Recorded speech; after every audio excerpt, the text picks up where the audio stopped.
ఓం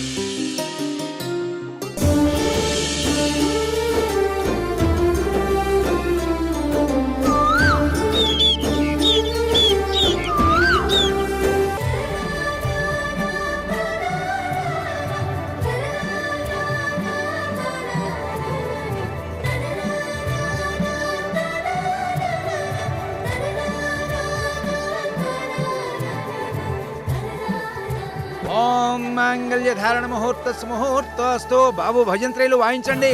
ఓం మాంగళ్యం తంతునా నేన మమ జీవన హేతునా.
ఒకసారి నేను చెప్పేది అందరూ జాగ్రత్తగా వినండి.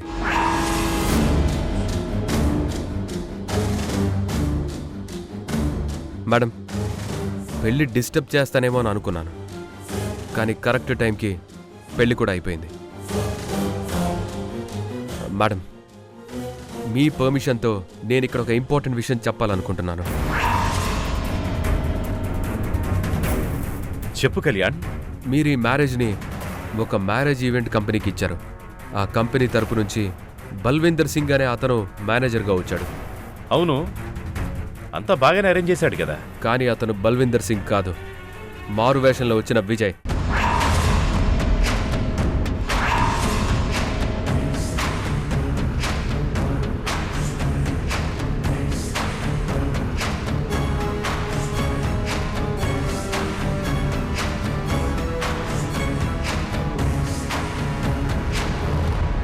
ఒరే సాడిస్ట్ ఫెలో, ప్రియ కోసం సింగ్ గెటప్లో వచ్చావా? నువ్వు మామూలోడివి కాదురా.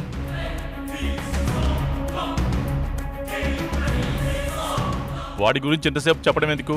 అరెస్ట్ చేసి తీసుకెళ్ళండి ఎస్ఐ గారు.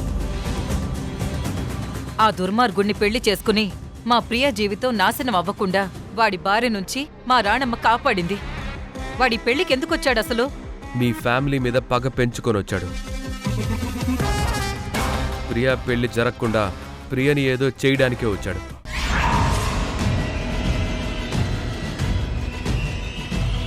బావగారు,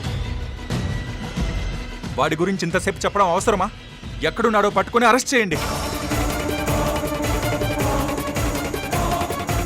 అసలు ఎక్కడున్నాడు? వాడు మా ఫ్యామిలీ మీద పగబట్టే వచ్చాడు. రమ్మనండి వాణ్ణి. ఆ సాడిస్ట్ని నేనే చంపేస్తాను. ఆ సాడిస్ట్ని నేను ఇంటర్వ్యూ చేశాను. వాడిక్కడికి వచ్చాడంటే నేనే చంపేస్తాను. మేము అతన్ని పట్టుకోవడానికే ఈ పెళ్లికి వచ్చాం. కానీ మేం పట్టుకునే లోపు ఆ విజయ్ని ఎవరో మర్డర్ చేశారు.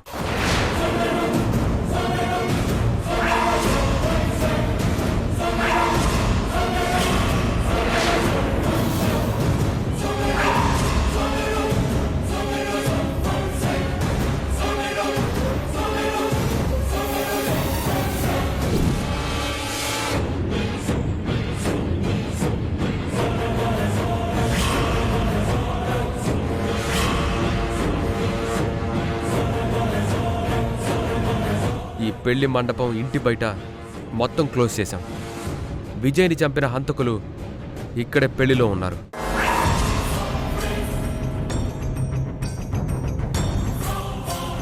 వాడే పెద్ద క్రిమినల్, చస్తే చావని. అలాంటి దుర్మార్గుడు భూమికే భారం. అలాగని నువ్వే విజయ్ని చంపేశావా? లేదు, నేనేం చంపలేదు. మిస్టర్ రవి, నువ్వు చంపావా? అయ్యో లేదు కళ్యాణ్ గారు, ఏదో కోపంలో అన్నంత మాత్రాన చంపేస్తానే ఏంటి? విజయ్ని మర్డర్ చేసిన వ్యక్తులు మీలో ఖచ్చితంగా ఉన్నారు.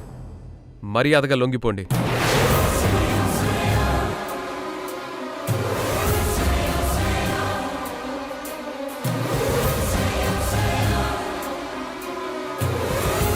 కళ్యాణ్ గారు ఇక్కడ ఉన్నారని పదే పదే చెప్తున్నారు. అతనెవరో పారిపోయి ఉండొచ్చు కదా. పారిపోయే అవకాశమే లేదు. అలా చేసేవాళ్ళు శవాన్ని మాయం చేస్తారు. అలాంటిది ఇక్కడ చేయలేదు. సో చట్టాన్ని చేతిలోకి తీసుకున్నారు. అది కరెక్ట్ కాదు. సరెండర్ అయిపోండి. కళ్యాణ్, విజయ్ని చంపింది నేనే.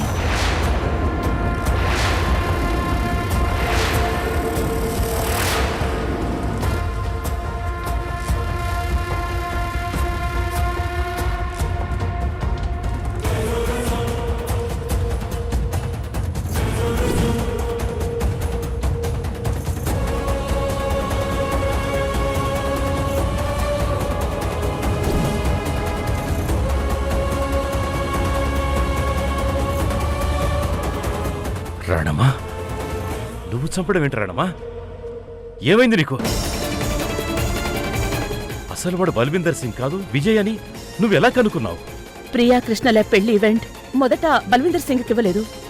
అతనికన్నా ముందే వేరే వాళ్ళకి కాంట్రాక్ట్ ఇచ్చాం. చివరి నిమిషంలో వాళ్ళు క్యాన్సిల్ చేశారు. ఆ టైంలోనే బల్విందర్ సింగ్ ఫోన్ చేసి కాంటాక్ట్ అయ్యాడు. మ్యారేజ్ ఈవెంట్ చేస్తా అన్నాడు.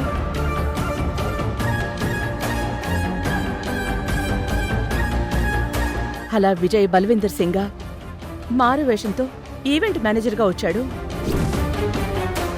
ఆల్రెడీ ఎవరో ఒకరు కావాలనుకుని నేను ఫోన్లో ఓకే చేసి రమ్మని చెప్పాను. ఈ దుర్మార్గుడు వాళ్ళ మనుషులతో ఈవెంట్కి సంబంధించిన అన్ని పనులు చక్కగా చేస్తుంటే నాకెలాంటి అనుమానం రాలేదు. కానీ అనుకోకుండా మనీ ప్లాంట్స్ మధ్య ఒక కత్తుండడం చూశాను.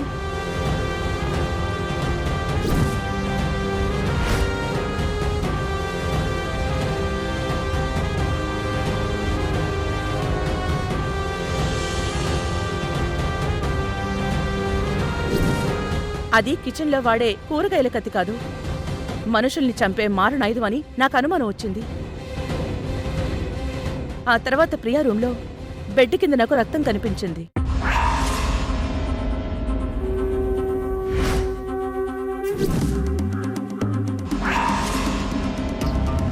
అప్పుడే అనుమానం వచ్చి నేను కళ్యాణ్కి ఫోన్ చేసి కనుక్కున్నాను.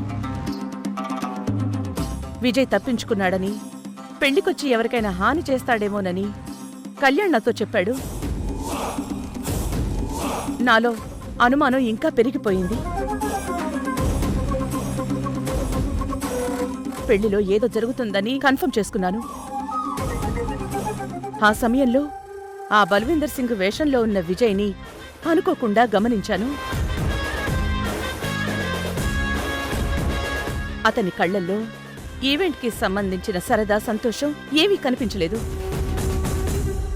పగతో రగిలిపోతున్న వాడి కసిని నేను అబ్జర్వ్ చేశాను.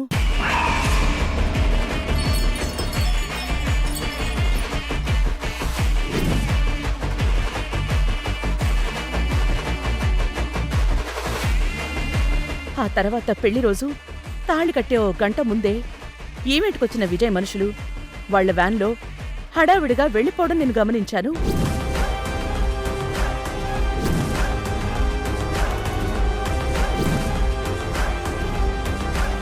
అప్పటికే అనుమానంగా ఉన్న నేను బల్విందర్ సింగ్ని ఫాలో అయ్యాను.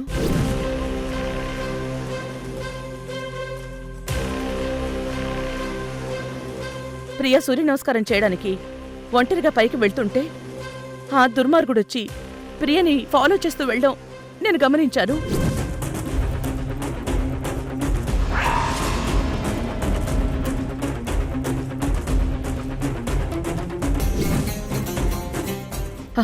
ప్రియ పూజ చేసి కళ్ళు మూసుకునున్న సమయంలో వెనక నుంచి ప్రియని కత్తితో పొడిచే ప్రయత్నం చేశాడు.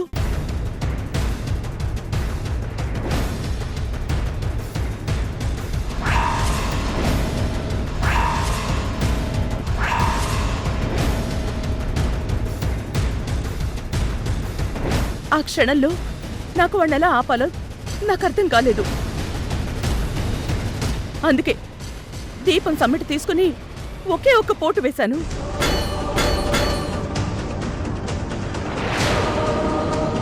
దాంతో నోట్లోంచి మాట కూడా రాకుండా ఒక్కసారిగా కుప్పకొనిపోయాడు.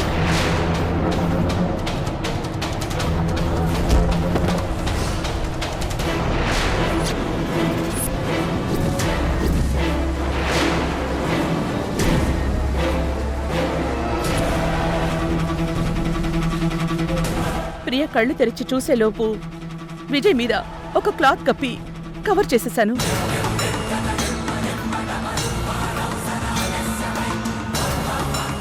ఆ తర్వాత ప్రియకి ఎలాంటి అనుమానం రాకుండా తనని కిందికి పంపించేశాను. నువ్వు కిందికెళ్ళు, నేను ఇప్పుడే వస్తాను.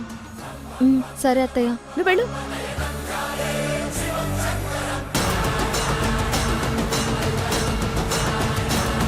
ఆ తర్వాత శవాన్ని క్లాత్తో చుట్టి ఇంటి వెనుక పైనుంచి విసిరి కిందకి వేసేశాను.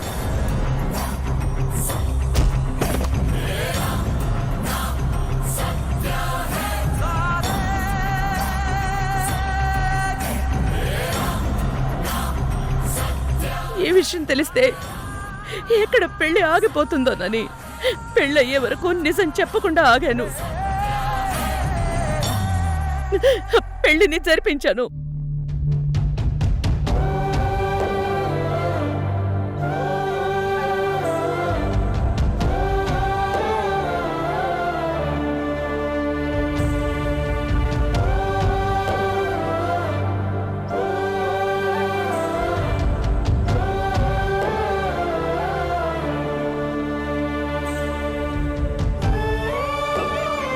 అత్తయ్య, నా ప్రేమ కోసం ఎన్నో కష్టాలు పడ్డావు. ఇప్పుడు నా పెళ్లి చేయడం కోసం, నన్ను కాపాడుకోవడం కోసం బండి చంపేశావు. ఈ విషయం నాకు తెలియకుండా, పెళ్ళయ్యే వరకు నాకు చెప్పకుండా నీలో నువ్వు ఎంత నరకం అనుభవించుంటావో తలుచుకుంటేనే చాలా బాధగా ఉందత్తయ్య. ఇక నీకేం భయం లేదు ప్రియా. మీ పెళ్లి అయిపోయింది. వీళ్ళందరూ పెళ్లి జరుగుతుంటే ఎంత ఆనందంగా ఉన్నారో చూస్తుంటే నేను మనసులో ఎంతో ఆనందపడ్డాను.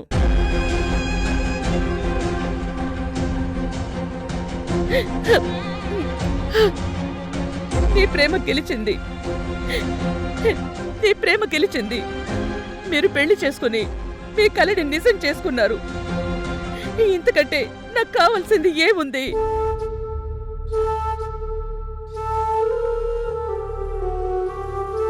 ఒకవేళ ఈ హత్య గురించి నేను ముందే చెప్పుంటే మీరందరూ షాక్ అయ్యేవారు. పోలీసులు వచ్చి నన్ను అరెస్ట్ చేసేవాళ్ళు. ఈ పరిస్థితుల్లో నన్ను ఇలా చూసి మీరు పెళ్లి చేసుకునేవారు కాదు. నా వల్ల ఈ పెళ్లి ఆగిపోతుంది. అందుకే ఈ నిజాన్ని దాచాలని చూశాను. రాణమ్మా, ఏం మాట్లాడాలో నాకు అర్థం కావట్లేదు. నీ కొడుకు పెళ్లి కోసం ఈ పెళ్లి ఆకూడదని చెప్పి ఇంత బాధను గుండెలో దాచుకుని నరకం అనుభవించావు కదా. ఇదా దేవుడికే సాధ్యం. ఈ ప్రపంచంలో నిస్వార్థంగా ప్రేమించే ఒకే ఒక్క మనిషి అమ్మ మాత్రమే అని చెప్తారు. అది ఇప్పుడు నాకు అర్థమైందమ్మా. నీ కొడుకుగా ఎన్ని జన్మలెత్తితే నీ రుణం తీరుతుందమ్మా. కృష్ణ,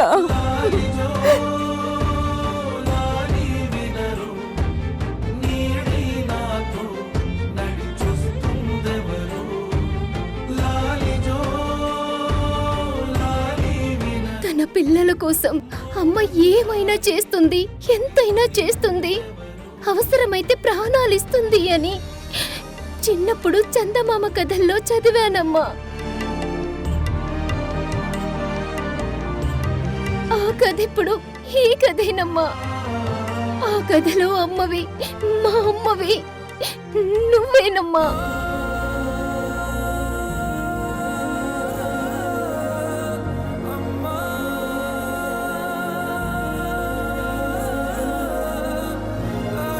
చిన్నదానివైనా నీ కాళ్ళు మొక్కాలు అన్నయ్య, అయ్యో, ఏంటన్నయ్య ఇది? ఏంటిది? అలా అనుకో. ప్రియా కోసం, మా అందరి కోసం నువ్వు చేసిన త్యాగానికి ఏం పేరు పెట్టాలో నాకు తెలియదు, కానీ ఒక్క మాట మాత్రం చెప్తానమ్మా. నువ్వు ఆ రాక్షసుణ్ణి చంపినా సాక్షాత్తు ఆ కనకదుర్గమేనమ్మా. అన్నయ్య,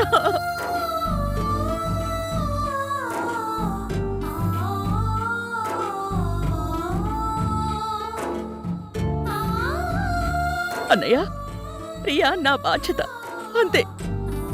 కృష్ణ నా కొడుకు. వాళ్ళిద్దరి కోసం తల్లిగా నేనేం చేయడానికైనా సిద్ధమే. వాళ్ళు సంతోషంగా ఉండాలి అంతే.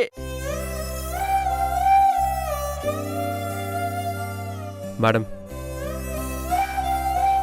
మీరు మీ బాధ్యత అని చెప్పి చట్టాన్ని మీ చేతుల్లోకి తీసుకోవడం కరెక్ట్ కాదు. మీరు చేసింది నేరం. నాకు తెలుసు కళ్యాణ్,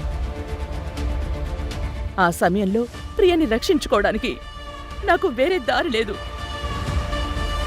అతన్ని ఆపలేకపోతే వాడు ప్రియని చంపేస్తాడు.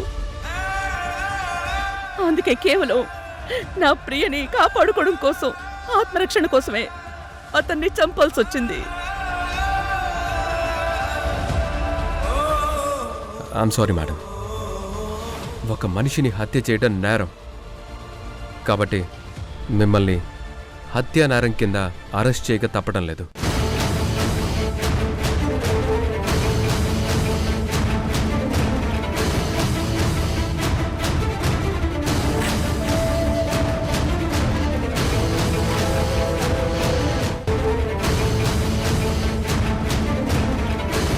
నువ్వు నీ డ్యూటీ చేయి కళ్యాణ్. అమ్మా, అమ్మా,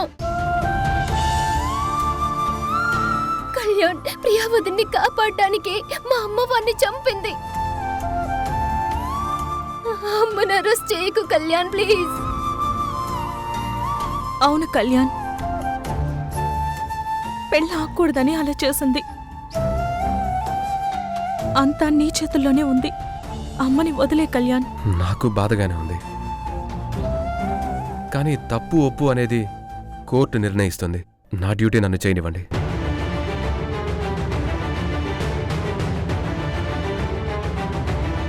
అది కాదు కళ్యాణ్. ధర్మతేజ గారు, ఇంకెవ్వరూ ఏమీ మాట్లాడొద్దు. తన డ్యూటీ తనని చేయనివ్వండి. చట్టం ముందు ఎవ్వరైనా ఒక్కటే. కళ్యాణ్, నన్ను అరెస్ట్ చేసి తీసుకెళ్ళు.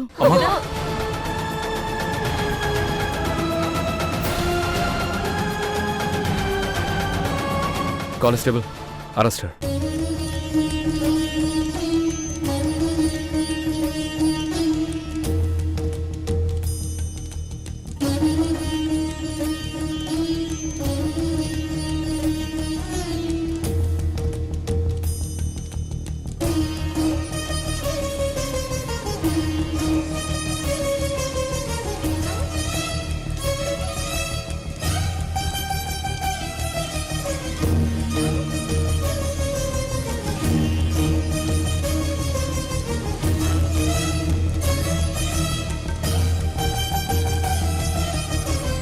కానిస్టేబుల్స్, తీసుకురండి.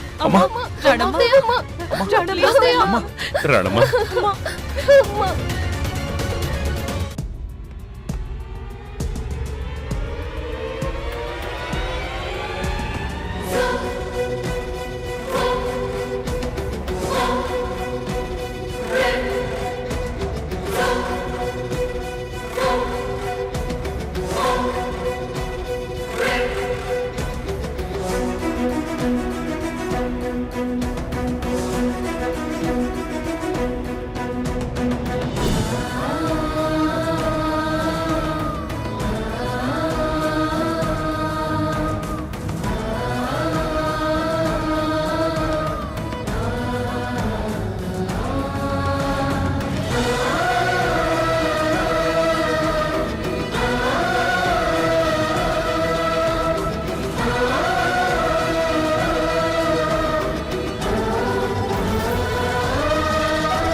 రాణమ్మ, నువ్వు ధర్మం కోసమే పుట్టావు.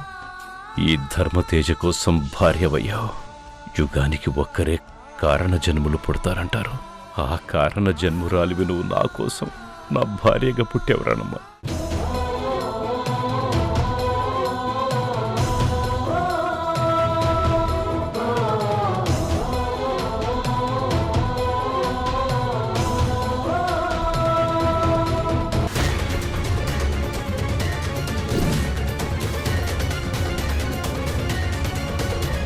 పేరేంటి? రాణమ్మ. ఒకసారి ఫుల్గా చెక్ చేసి డ్రెస్ ఇవ్వండి. అలాగే మేడం.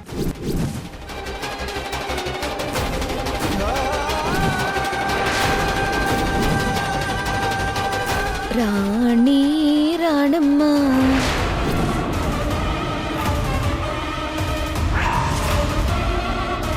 ఆనాటి నవ్వులు ఏవమ్మా, బావున్నావా అత్తమ్మ?